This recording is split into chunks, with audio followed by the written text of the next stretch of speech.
Today, we are going to react to Graham Stephan's view of Bitcoin, basically cryptocurrency in general. So before we dive into it, make sure you smash that subscribe button to stay up to date on the latest in the crypto space, the crypto homie. So today, Graham posted January 6th, my thoughts on Bitcoin, 14 solid minutes. He brings up some great points. I feel like he's lacking on a certain point as well. And I'm just going to go over, hit the highlights of what I think, like is the good and the bad. So starting off with, he tells you guys, look, Bitcoin has these massive pumps, like in 2017, and we're coming down. And then it has a bottom, and then eventually, bam, it comes right back up. So just saying it just happens, it's how it is. He's also saying that this current pump is mainly because of mainstream adoption. You see more stuff with JP Morgan, more institutions are getting in. So he brings that up, and that's a very great point because, that is 100% true. As we go through, as always, smash the like button. You cannot forget to do that. But as we go through, he brings up a lot of good articles, which I can't find right now, but if you guys watch the video, he brings up a lot of good articles. Basically saying that there's 9 million% gain from Bitcoin a decade ago, which is kind of crazy to say. But something he fails to mention with these, cycles is Bitcoin halvening. The reason why that Bitcoin, has these boom and bust cycles. They're natural in in any market, but why they're so vicious and so, you go up crazy gains and then you smack down 90%, because he was saying, between 70% and 90%. Most of the time it's closer to 90%. It's crazy gains. But if you've been on the channel, the Bitcoin halvening from Plan B, stock to flow model, he says on track like clockwork. But there's a better graph right here. It's the same thing. It's made by Plan B. And I've showed this graph on this channel many times before. Just a brief go over of exactly what certain things mean. So you see this rainbow, the Roy G Biv, the different colors, red to what's that orange? To violet. So when we're red, that means we have a lot of days till the next Bitcoin halvening. When we get blue and into this purple or violet color, that means we're getting closer to zero. Look, as you can see, we had a halvening in May 2020. And see what happens when there's halvenings. Look, we had a halvening. It was approximately, August 2016. But it's not until 6 to 18 months later till we have our all-time high. So look, that went from September 2016. All-time high occurred around December 2017. So you're talking about 14, 15 months, 16 months. And look, we had ours in May. We're only about 7 months away. So we still have time to make that all-time high all the way up here, well above 100K.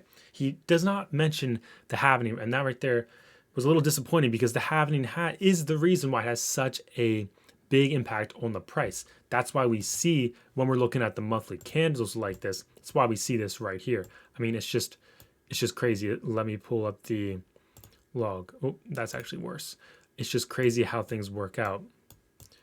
I guess you can't see it because we're on the monthly and I just messed up my candle. Anyways, but just going back to that, there's kind of failed to mention that halvening. And it's great to see that he mentioned the mainstream adoption, because of course that's kind of why this is happening. Wall Street is now getting in.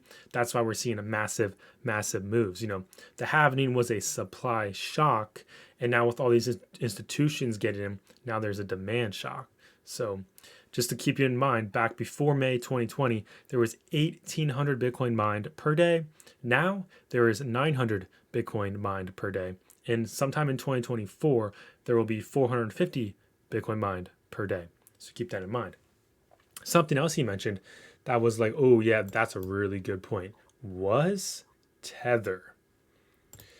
Keeping in mind that Tether, looks like CoinGecko is not loading. Okay, that's kind of weird. So with Tether, it's back to the dollar apparently. But if you go to their website, they won't let you claim, they won't let you actually prove with a third-party audit that Tether is actually audited. So that's obviously a problem. So if Tether is not audited, they're just printing more Tether, buying more Bitcoin, then yeah, that's not good. So what's going on there?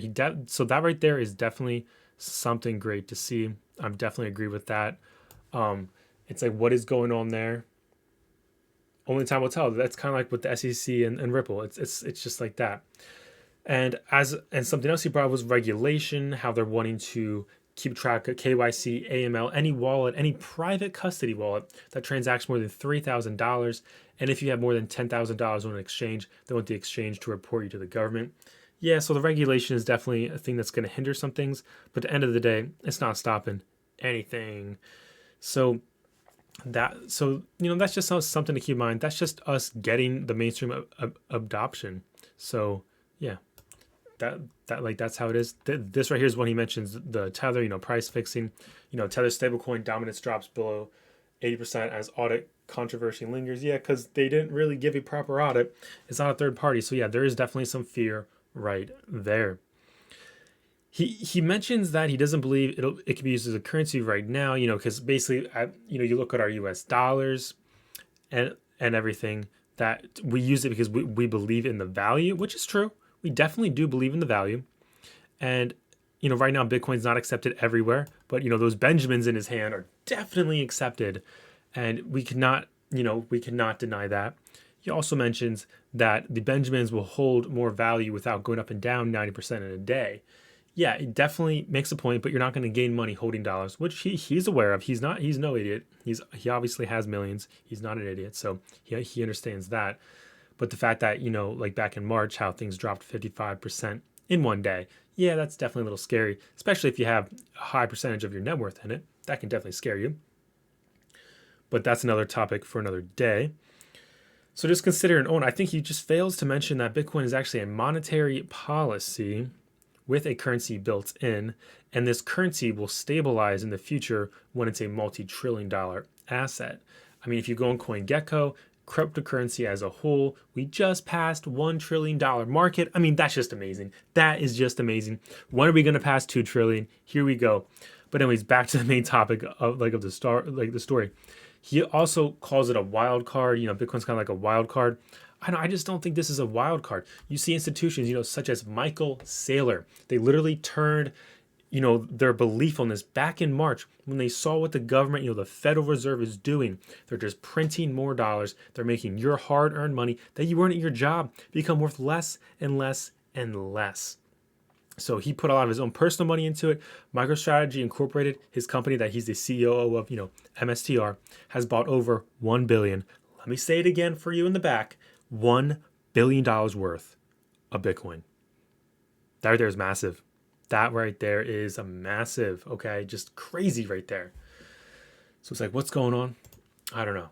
But he ends the video with he may invest 1 to 3% of his net worth, because at the end of the day, that's not that much money. And, to where if it goes down 50%, he's not, sweating it. But he says he may do it one day. He hasn't done it. But he does know people that have 90% of their net worth in it. So that's interesting. He definitely knows what's going on in the space, but he's not willing to take the risk. Hey, to each their own, of course.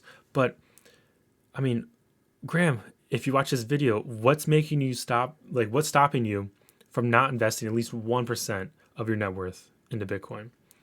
And, I mean, and for everybody else out there listening, I mean, you probably into altcoins. I mean, what's the percentage of altcoins versus Bitcoin? Maybe, you got to evaluate that and make your own decision based off that. That's something, a personal question, a personal answer. So just think about it. Just, just think about what you're doing there. But, you see CEOs like MicroStrategy Incorporated, flipping the switch, buying Bitcoin. You look at the stock to flow with the halvening. The key thing is the halvening. It's a supply shock. It's going to happen again in 2024. Don't forget about it. And we have about another, 5 to 8 months, and we're going to have an all-time high. It's like, historically, I mean, this is just amazing. But, this was definitely a great video. I was excited to see Graham make a video about his thoughts on Bitcoin, because the last time he made a video is basically just saying that he's not buying any because it's not really going to change his net worth. He's made a lot of money in real estate, so it doesn't really affect him if he drops 100K and it turns into $1 million. It doesn't really affect him that much, which I get it, I get it. But it's just cool to see him come back and make another video and, see what's going on out there.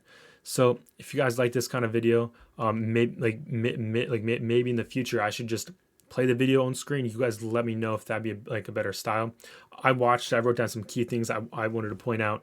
But at the end of the day, those Benjamins, they do keep their value. They lose about 8% a year, but they do keep the value, and they will not drop 50% in a day. So that's a wrap for today. This is the Crypto Homie. Obviously, not financial advice. If you guys like this video, smash that like button, subscribe for more content. This is the Crypto Homie, signing out.